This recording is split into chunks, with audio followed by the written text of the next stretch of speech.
మీ business ను develop చేసుకోవాలి అనుకుంటున్నారా? మీ పరపతిని పెంచుకోవాలి అనుకుంటున్నారా? అయితే ఓకే టీవీ ద్వారా L band, aston band ad, scrolling ad, ad with voice overs, logo bug, video ads ద్వారా మీ యాడ్స్ ను పబ్లిష్ చేసుకోండి.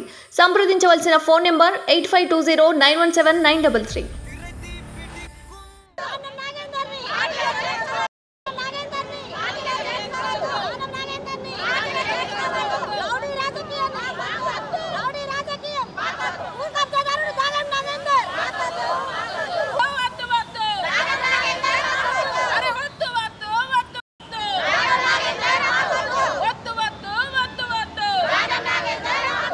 ప్రజెంట్ అయితే నేను గాంధీ భవన్ దగ్గర ఉన్నా. సో ఏదైతే నిన్న దానం నాగేందర్ నిన్న కాంగ్రెస్ పార్టీకి సంబంధించిన ముఖ్యమంత్రి రేవంత్ రెడ్డిని కావచ్చు, బట్టి విక్రమార్కని కావచ్చు నిన్న కలవడం జరిగింది. దీనికి సంబంధించి దానం నాగేందర్ మళ్ళీ కాంగ్రెస్ గూటికి చేరుతారనేసి టాక్ కూడా వచ్చింది. గతంలో మనం చూసుకున్నాం దానం నాగేందర్ కాంగ్రెస్కి వస్తున్నారని చెప్పేసి. సో దీనికి సంబంధించి ఇటు మహిళలు నియోజకవర్గ మహిళలు అయితే కాంగ్రెస్ పార్టీలో చేర్చుకోవద్దని చెప్పేసి ఇక్కడ నిరసన అయితే వ్యక్తం చేస్తున్నారు. సో వీరితో మాట్లాడించే ప్రయత్నం మనం చేద్దాం.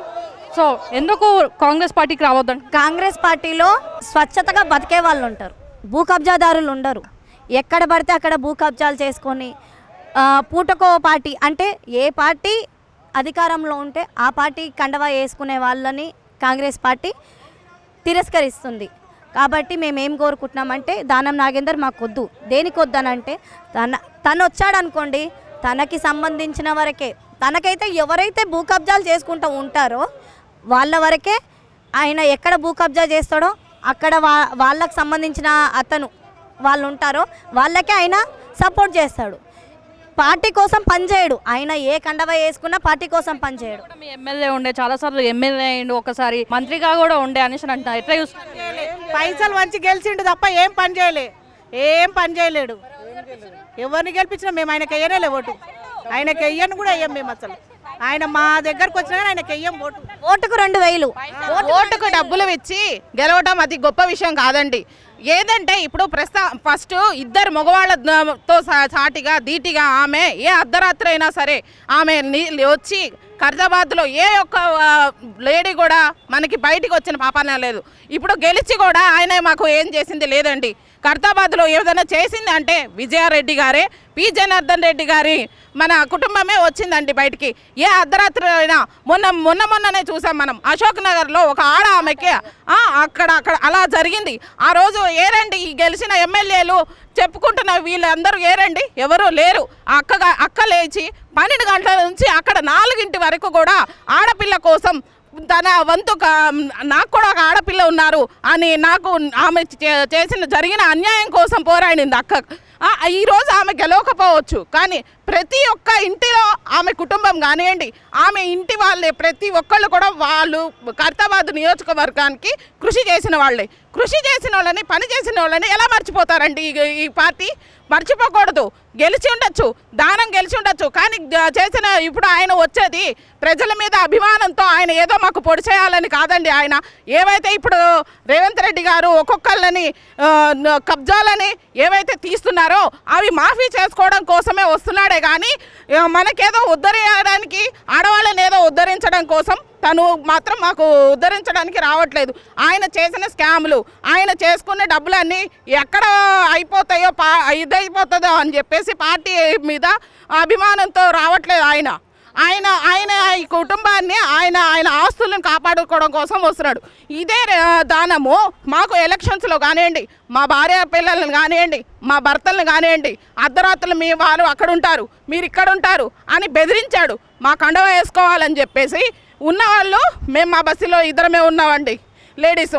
కాంగ్రెస్లో మీరు ఉండొద్దు, మీరు ఉంటే మాత్రం మేము ఒప్పుకునేది లేదు, మా కండువ వేసుకోవాలని చెప్పిన బెదిరించి ఇంటికి పిలిపించి మరి మమ్మల్ని బెదిరించి ఆయన ఇవాళ మా కండువ ఎట్లా వేసుకుంటాడండి? సిగ్గుందా కాంగ్రెస్ జెండా వేసుకోవడానికి? అంటే గెలిచినాక ఒక తీరు, గెలవకపోతే ఒక తీరా? గెలిస్తే మేము గెలిచినాక మేమేంటో చూపిస్తామన్నాడు. ఇప్పుడు మేము గెలిచి కూడా మేము అక్క ఓడిపోయినా కూడా మేము అక్కని ముందుకు తీసుకెళ్లాలని మేము ఇన్ని రోజులు కూడా చాలా ఓపిక పెట్టాం. ఇప్పుడు ఎవరో వచ్చి మా మీద పెత్తనం చెలాయించాలంటే మేము ఎందుకు ఒప్పుకుంటామండి? పేనుకు పెత్తనం ఇస్తే తలంతా గొరిగించుకునేటట్టు మేము లేవు. ఆడవాళ్ళ శక్తి ఏదో మేము చూపించాలని ఇక్కడ దాకా వచ్చాం. గుండా రాజకీయం మాకు వద్దండి. రేవంత్ రెడ్డి గారు చాలా కష్టపడి మంచిగా ఒక పార్టీ నిలబెట్టాడు. కాంగ్రెస్కి ఓటేయాలని ప్రతి ఒక్కరికి ఇంటింటికి పోయి అర్ధరాత్రనగా అపరాత్రనగా లేకుండా మేము ఎంత కష్టపడి గవర్నమెంట్ తెచ్చుకుంటే మా మీద పెత్తనం చేయడానికి ఎందుకు వస్తాడు?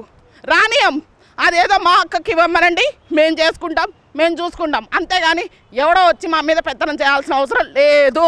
ఇప్పుడు ఆయన ఎమ్మెల్యేగా వచ్చి ఎన్ని సంవత్సరాలు అవుతుంది మేడం? బీఆర్ఎస్లో ఉండి మాకేం చేసిండు? మా బంజారాహిల్స్కి ఒకసారి వచ్చి రోడ్లు చూడండి తెలుస్తుంది. చిన్నపిల్లలు ముసలోళ్ళు పడే కష్టాలు చూడండి, మీకు తెలుస్తుంది ఒకసారి. ఆయన ఇప్పుడు మళ్ళీ దీంట్లోకి వచ్చి ఏం చేస్తాడు? ఆయన జాగలు ఆయనకు ఉండే ప్రాపర్టీస్ని కాపాడుకోవడానికి తప్ప ఇక్కడ దేనికి రావట్లేదు. ఎలక్షన్లో ఆయన ఏమన్నాడు? డ్రెస్ వేసుకున్న ఆవిడ కాంగ్రెస్ మనిషి. ఇప్పుడు ఆ డ్రెస్ వేసుకున్న ఆవిడ తెలీదా? ఎందుకు వస్తున్నాడు? ఇప్పుడు ఆ డ్రెస్లు వేసుకునే వాళ్ళ దగ్గరికి ఎందుకు వస్తున్నాడు? మమ్మల్ని భయపెట్టిండు కదా ఆయన. మరి ఇప్పుడు మా పార్టీలోకి ఎందుకు వస్తాడు? ఆయన ఏ పార్టీ ఎక్కడ మారితే అక్కడికి వస్తాడా? ఈ ఫస్ట్ ఆయన ఉన్నది కాంగ్రెస్లో, దాంట్లో నుంచి బీఆర్ఎస్లోకి వచ్చిండు, బీఆర్ఎస్ నుంచి ఇప్పుడు మళ్ళీ కాంగ్రెస్లోకి వస్తున్నాడు. అంటే రేపు ఇంకో పార్టీ వస్తే దాంట్లోకి వెళ్తాడా? ఆయన ఒక రాజకీయ నాయకుడేనా? అనుకుంటున్నారా రేవంత్ రెడ్డి తీసుకుంటాడా తీసుకోడా? ఎందుకంటే దానం నాగేందర్ పుట్టినది ఇది. ఆయన అప్పటి నుంచి కాంగ్రెస్ పార్టీలో ఉంటూ చాలాసార్లు ఎమ్మెల్యే అయ్యిండు. మరి రేవంత్ రెడ్డి తీసుకుంటాడా అనుకుంటున్నారా తీసుకోరా? తీసుకోవద్దని మేము కొట్లాడుతున్నాము, తీసుకోవద్దనే చెప్తున్నాం. మేము కూడా మాకు మేము గెలిపించుకున్నాం, మాకు న్యాయం చేస్తాడు అని మేము రేవంత్ రెడ్డి గారిని గెలిపించుకున్నాం, కాంగ్రెస్ పార్టీని గెలిపించుకున్నాం. ఇప్పుడు దానం నాగేందర్ తీసుకుంటే ఇప్పుడు ప్రజల అభిప్రాయం అందరిది మారిపోతుంది కదా. మేము ఇప్పుడే రేవంత్ రెడ్డి ఇప్పుడే వచ్చాడు, ఇప్పుడే ఈ 5 సంవత్సరాల తర్వాత రేవంత్ రెడ్డి తర్వాత కూడా మాకు రేవంత్ రెడ్డిగా కావాలనుకుంటున్నాం. ఇట్లాంటి వాళ్ళని తీసుకుంటే మళ్ళీ రేవంత్ రెడ్డి గారిని మళ్ళీ మేము కావాలని ఎట్లా అనుకుంటాము? అనుకోం కదా. మేము ఒక మనిషిని నమ్మి ఇంత కష్టపడి అన్ని జిల్లాల నుంచి అతన్ని గెలిపించుకున్నప్పుడు ఇట్లాంటి వాళ్ళని తీసుకొని ఆయన పేరు కూడా ఖరాబ్ అవుతుంది కదా. ఇప్పుడు వీళ్ళ పేరుతో సహా ఆయన పేరు కూడా ఖరాబ్ అవుతుంది. ఇప్పుడు మేము కార్యకర్తలకు మాకు ఒక మంచి నమ్మకం ఉండే రేవంత్ రెడ్డి అన్న మాకు ఏదైనా చేస్తాడని. ఇప్పుడు ఏమనిపిస్తుంది? ఏంది రేవంత్ రెడ్డి అన్న వీళ్ళందరినీ తీసుకుంటాడు, మా పరిస్థితి ఏంటి అని ఆలోచించే రోజు వచ్చేసింది మాకు. అసలు నిన్న సాయంత్రం నుంచి నిన్న మాకు న్యూస్ వినేంత వరకు మాకు అసలు ఏం తెలియదు. నిన్న న్యూస్ విన్న తర్వాత రేవంత్ రెడ్డి అన్న ఏంది వీళ్ళని రానిస్తున్నారు అనుకో. మొన్నటిదాకా మిమ్మల్ని ఎన్ని మాటలు తిట్టిన మనిషి ఈరోజు వస్తున్నాడంటే మీరు ఎట్లా ఆహ్వానిస్తున్నారు వాళ్ళని? ఇటువంటి వాళ్ళని మీ దగ్గర రానివ్వకండి. ఒకవేళ రానిచ్చినా ఫస్ట్ ఎవరైతే మీకు పార్టీకి పనిచేసినారో, ఫస్ట్ ఎవరైతే మీకు అండగా ఉండి మిమ్మల్ని గెలిపించుకో వాళ్ళని చూడండి ఫస్ట్.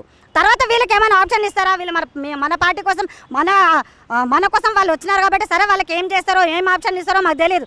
కానీ ముందు నుంచి మీ ఎంబడి ఉన్న వాళ్ళకి మోసం చేయకండి. మిమ్మల్ని నమ్ముకొని మేము వచ్చినాం. రేవంత్ రెడ్డి గారు, మా సీఎం గారు అయినటువంటి రేవంత్ రెడ్డి గారు, పి జనార్దన్ రెడ్డి గారు చనిపోయిన తర్వాత కాంగ్రెస్ పార్టీ హైదరాబాద్లో అంటే ఈ తెలంగాణలో ఇక్కడ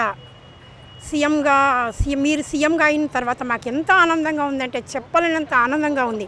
కానీ ఈరోజు విన్నటువంటి ఒక చిన్న ఇది మమ్మల్ని చాలా అంటే బాధగా అనిపిస్తుంది. ఎందుకు అంటే కాంగ్రెస్ పార్టీని ఇంత కష్టపడి 10 సంవత్సరాల నుంచి పి జనార్దన్ రెడ్డి కూతురైనటువంటి విజయారెడ్డి గారు ఈ పార్టీని ఈ ప్లేస్లో పోకుండా తను ఎంత పోరాడుతూ ఎన్ని సమస్యలకు, ఎన్ని బాధలకు, ఎన్ని కష్టాలకు ఓర్చుకొని తను ఎన్ని ఇబ్బందులను ఎదుర్కొని ఈ పార్టీని నమ్ముకొని తను గెలవకపోయినా ఈరోజు కూడా కాంగ్రెస్ గురించి తను చేసిన సేవ, తను పడ్డ ఇబ్బందులు రేవంత్ రెడ్డి గారు మంచి హృదయంతో, కంటి చూపుతోటి, తన ఏకాగ్రతతోటి గ్రహించి దాన్ని చూసి దూరదృష్టితోటి మాకు మంచి చేస్తారని, మాకు మంచి ఒక సోదరుడు దొరికాడని మేము ఈరోజు ఎంతో ఆనందపడుతున్నాం.